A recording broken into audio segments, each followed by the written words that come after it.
Hello and welcome back to the Darth Magog channel. I'm your host, the Dark Lord of the Apostates, Darth Magog. Jehovah's Witnesses are responsible for a number of human rights violations the world over. Shunning, child abuse, and denial of medical treatment being principal among them. But to say that's the fault of your run-of-the-mill, everyday, rank-and-file Jehovah's Witness? No, the blame lays square with the leadership. Elders, circuit overseers, and most importantly, their very own governing body. And today we're going to establish which one of them has done the most harm. Here are the worst governing body members of Jehovah's Witnesses. We would be honored if you would join us. For today's video, we'll only be considering current governing body members, so while Tony Morris and Nathan Norm might be scum in their own right, they won't qualify for the list.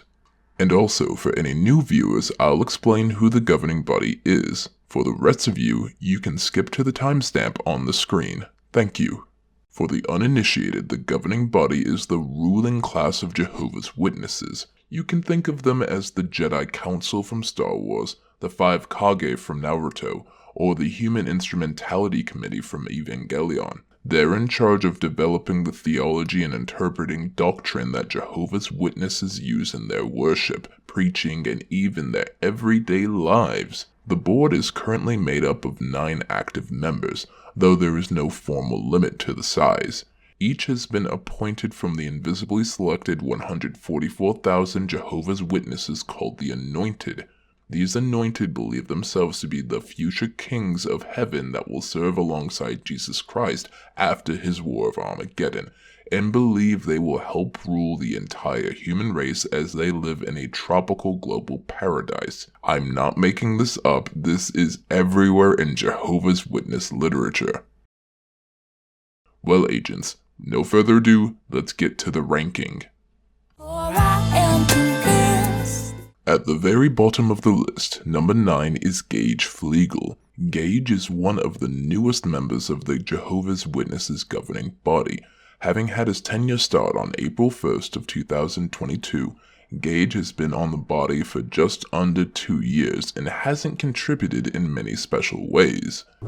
Hey, Editing Magog here. This is the one time I didn't ask Fives to proofread the outline and I put down the wrong date for Gage. He was appointed helper in April 2022, but appointed to the governing body on January 18th, 2023. I just noticed this in the edit and figured I'd correct myself now before you guys do it in the comments. Thanks, I'm going to render this footage and go to bed because apparently I'm very tired.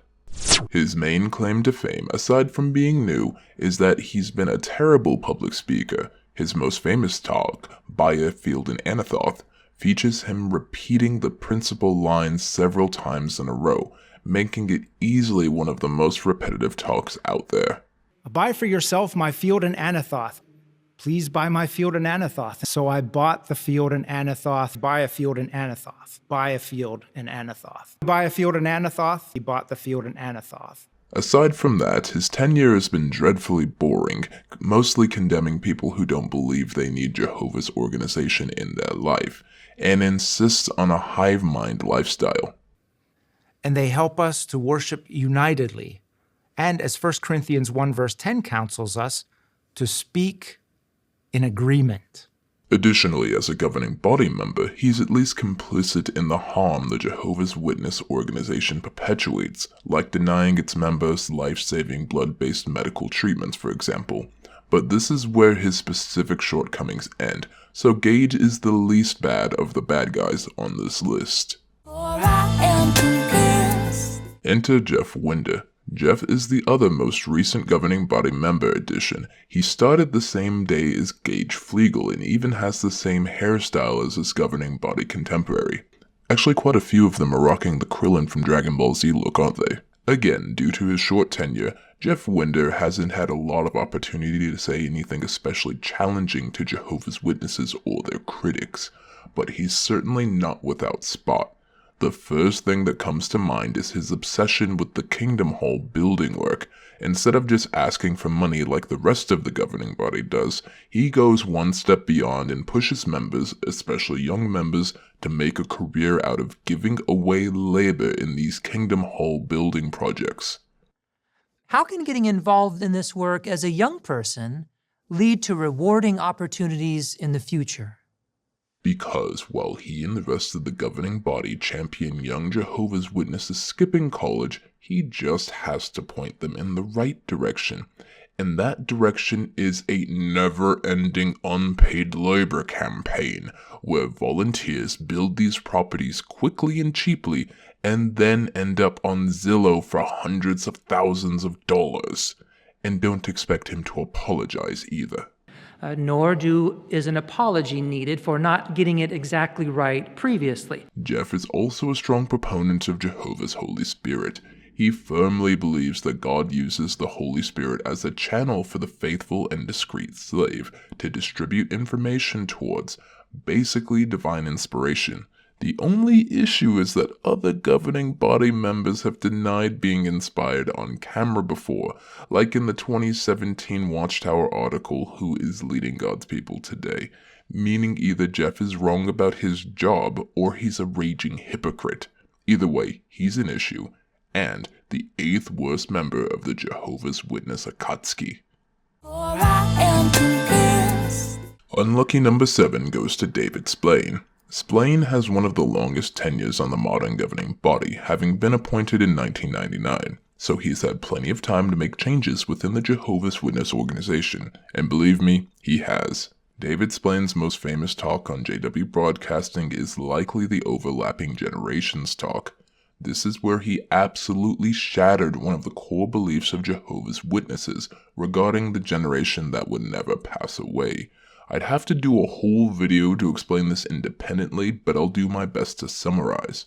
Jehovah's Witnesses believe that in 1914, due to some extraneous Bible math, that Jesus was installed as king in heaven. They also believe he was appointed invisibly, and that marked the beginning of the end times. They also believe that the generation who observed the beginning of these end times, and I quote, would never pass away, meaning that the last Jehovah's Witness from that time would not die before the Great Tribulation, marking the end of the world. Sadly, we're 110 years removed from the year 1914 now, and anyone who was conscious of world events back then is, well, if they're not quite gone now, they certainly will be in the next 10 years. And yet, there's no sign of the end of the world. Luckily, David Splain has presented an explanation, an overlapping generation, meaning, in short, that witnesses who studied under and knew witnesses from 1914 would count as part of that generation that would never pass away. This is the equivalent of the silent generation living on forever because their Gen X and millennial grandchildren knew them.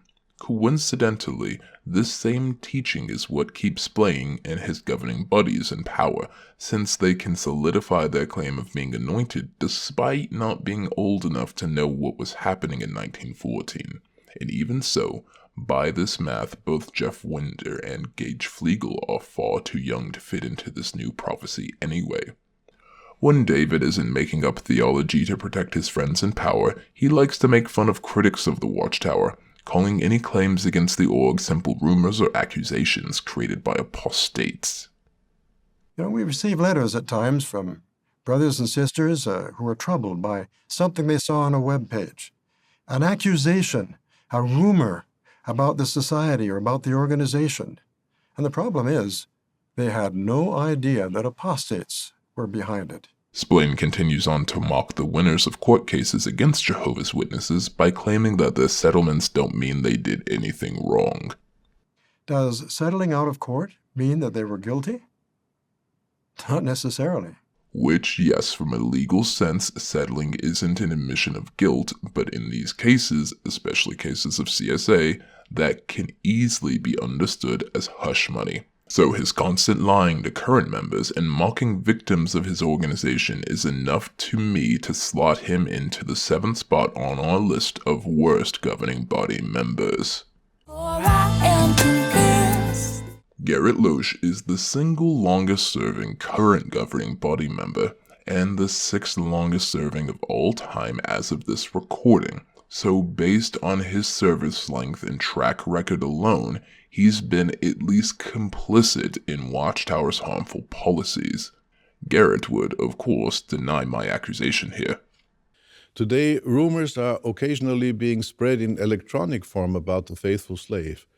This has caused some concern on the part of some brothers, especially when the reports are commenting on court cases where some in the organization were accused. What our good friend Garrett Loesch is referring to is the frequent Watchtower child abuse cases that have been running rampant as of late, though he's been involved in quite a few more of them as he's the longest serving member of the current governing body, having been appointed in 1994.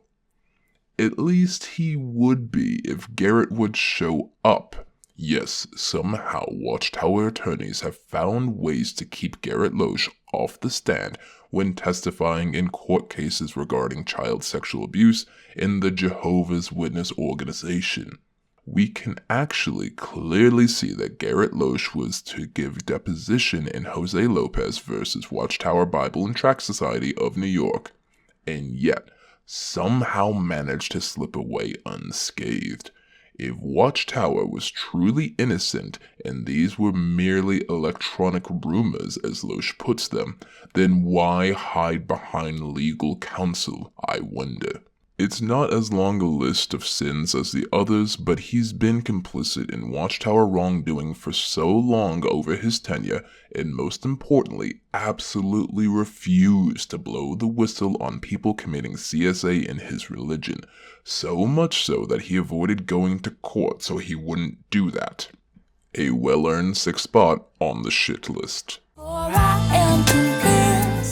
Starting the top 5 and the halfway point on our list is Mr. D. Mark Sanderson, a fluent English and Russian speaker appointed to the governing body in 2012, and yes ladies, he's single.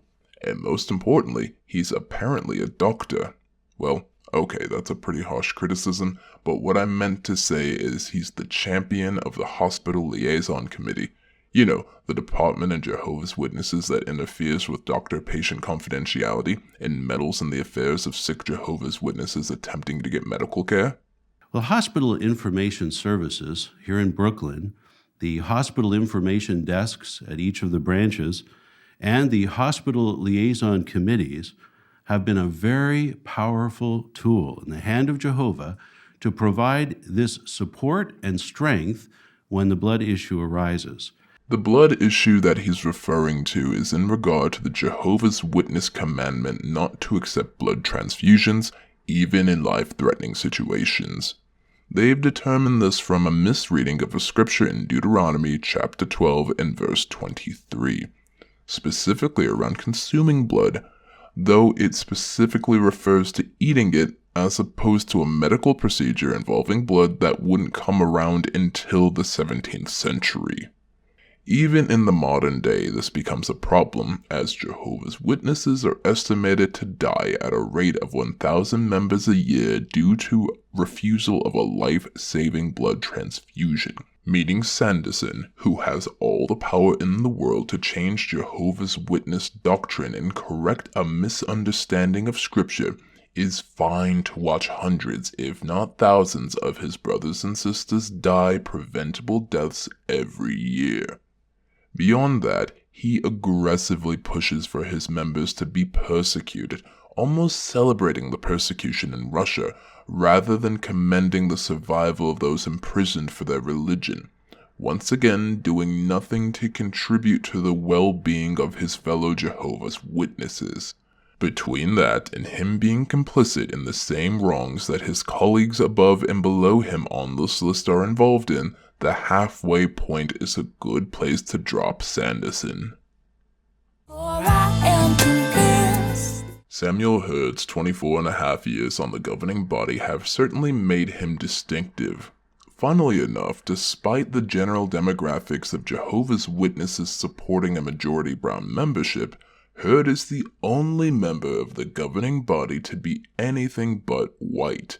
But as Michael Jackson, former Jehovah's Witness, would say, it doesn't matter if you're black or white, if you support Watchtower, you ain't right. Or something like that. The biggest and most prominent issue with Hurd is his blatant sexism. The Watchtower has a long-standing history of denying its female members positions of leadership in the congregation, though they usually justify it with the Apostle Paul's teachings. Samuel Hurd decided to do a little more research of his own and, well, listen for yourself. Now, scientists say that the cranial capacity of a woman is 10% smaller than that of a man. So now this shows that she's just not equipped for the role of headship. Her role is one of subjection to the man. And while it is true that, on average, women do have smaller brains than men, this doesn't impact thinking negatively. These same scientists dictate that despite the size difference, men aren't any smarter than women. Rather, they're different specializations. As due to brain composition, women tend to have stronger side-to-side nerve fibers, resulting in them being better intuitive thinkers and better analyzers, while men on average have a stronger front-to-back nerve fiber, improving motor skills and perception.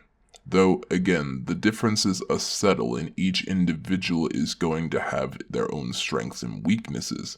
Certainly not enough to justify Samuel's outright sexism. Hurd is also well known not only for his sexism, but his outright ageism.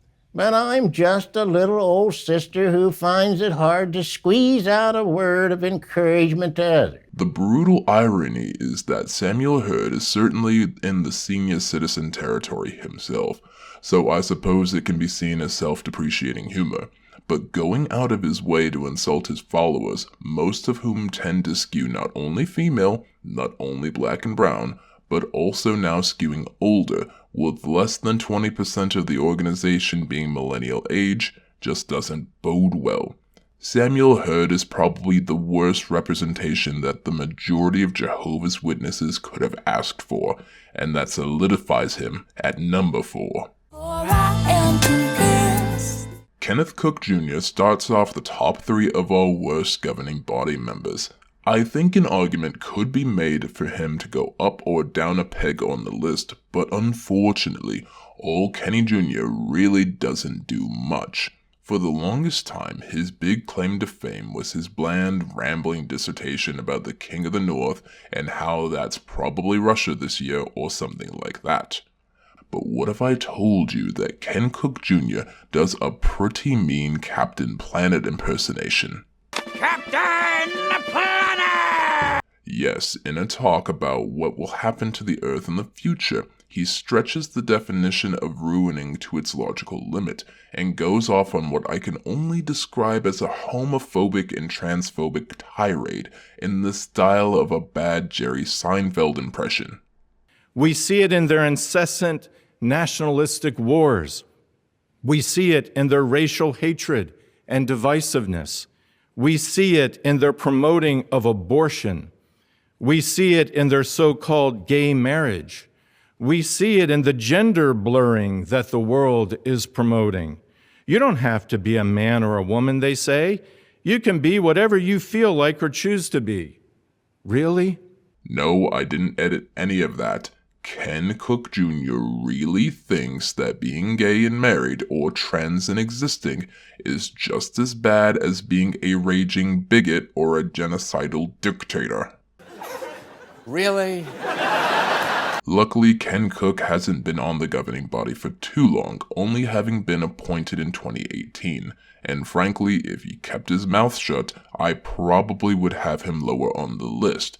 But between his bigoted tirade and clear support of his other pals in the governing body, Kenneth Cook Jr. takes the bronze medal of bad governing body members. Back to Bethel. Jeffrey William Jackson. Yes, somehow he's worse than Samuel Hurd and Ken Cook Jr. Jeff Jackson has been on the governing body for nearly 20 years now, and has served on the teaching, writing, and personnel committees in his history, meaning he's been appointing leaders and creating doctrine for many years. Why is this important? Well, to fully understand, you need to visit the Australian Royal Commission. The ARC was a special investigation put together to respond to the problem of institutional child abuse in Australia. A very unfortunate event, but necessary to provide victims closure and at least some of the resources they need for mental health treatment and to move on with their lives. In the commission, it was discovered that none other than Jehovah's Witnesses had over 1,000 case files involving 1,006 members of Jehovah's Witnesses who victimized children. This was at a time when Australia only had 68,000 members, meaning that 1.5% of the active witness population had been implicated in some sort of CSA, or a minimum of one active predator per congregation. What's more is that out of the 1,006 individuals, approximately 579 of them confessed, and even then, none were reported to the authorities. What makes this worse is that Jeffrey Jackson was called to the public hearing on behalf of Watchtower on August 14th of 2015. And when questioned about the organizational structure of Jehovah's Witnesses, he outright lied to the commission's face, specifically when it came down to the faithful and discreet slave being Jehovah God's only channel on earth. That, I think, would seem to be quite presumptuous to say that we are the only spokesperson that God is using. This is either an admission from Jeffrey Jackson that he thinks he's wrong, or it's a denial of Watchtower theology, a theology reinforced by other governing body members like Jeff Winder from earlier in this video. This is just one example of lying in court, or what's the technical term? Oh yes, perjury. Outright perjury in defense of an organization that refuses to turn in more than 1,000 people who have victimized children over the course of 6 decades. And again, that's just in Australia. We've seen even more evidence of this in Pennsylvania, England, and even Japan, as their governments now seek to investigate Jehovah's Witnesses and their abusive practices. Garrett Loesch deliberately avoided blowing the whistle on his fellow witnesses when he was to provide deposition, but Jeffrey Jackson committed an actual felony in defense of policies and procedures that actively harm Jehovah's Witness children. He's not even willing to protect his own congregation members if it means telling the truth about an organization. Somehow, this isn't the most despicable thing on the list, but it's pretty damn close and bad enough for Jeffrey Jackson to be the number 2 guy in more ways than one. If you're already familiar with the Jehovah's Witnesses and their governing body, you can probably guess who the top spot is. No, it's not Tony Bottlegate Morris, he's not a governing body member anymore. Nor is it John Ekron, because even though he's in charge of the computer department, the guy's hiding the database of CSA in the first place, he's not actually a governing body. No, this is the one, the only, Mark Stephen Lett.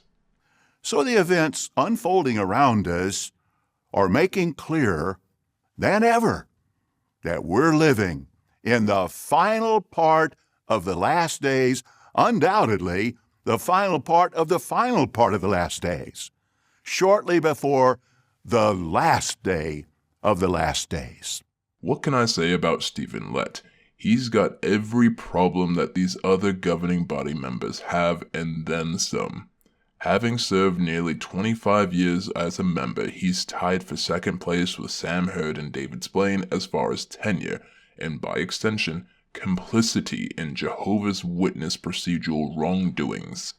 As a proud member of the teaching committee, he too has an inordinate amount of power over the theology and doctrine, even compared to other governing body members, and he certainly abused those too. For starters, he decided he wanted to declare all babies enemies of God, just on the merit that they're apparently born imperfect like everybody else, and since they don't understand Jehovah's Witness teachings and can't get baptized, they're just on the wrong side of history, like anyone else who isn't a Jehovah's Witness according to Stephen Lett's religious teachings. Actually, we think about it, we're born as enemies of God. Sometimes you'll hear people say of a little baby, "Look at that little angel." But more accurate would be to say, "Look at that little enemy of God." But Lett doesn't stop there.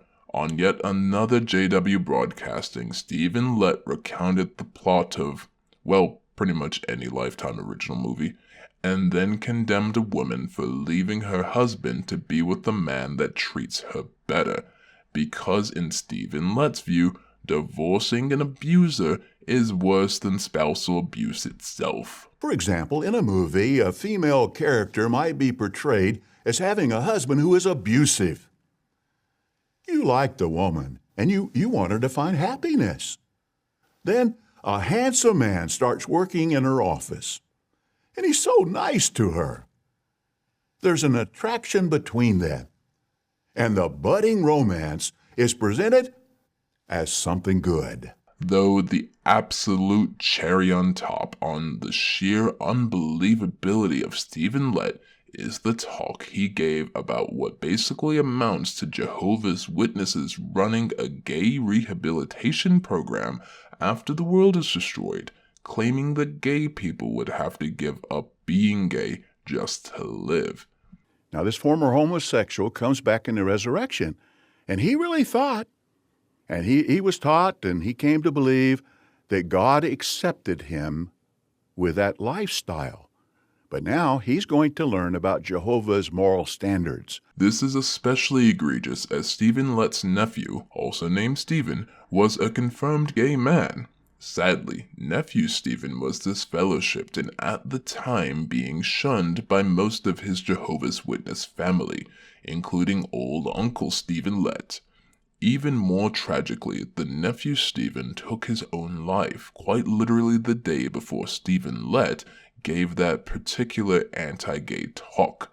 The man literally mocked his own flesh and blood nephew the day after he passed away and used him as a prop in religious propaganda. I don't swear often on this channel, but that is easily the single most fucked thing I've ever had to say about this organization. Between that and Stephen Lett being complicit in the other absolute fuckery committed in the name of Jehovah by the governing body of Jehovah's Witnesses, I declare Mark Stephen Lett of the governing body the worst governing body member of all time. And that was our countdown of the governing body of Jehovah's Witnesses. I know their rap sheets aren't entirely complete, but I think that gets the general gist of how terrible each and every single one of them is, and how much harm they do to even their fellow witnesses.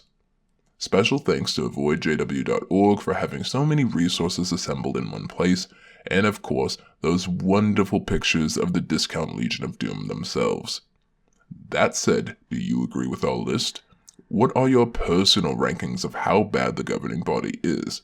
Whatever your thoughts may be, I'd love to read them in the comment section down below. Until next time, agents, remember, the elders may be watching you, but Darth Magog is watching the Watchtower.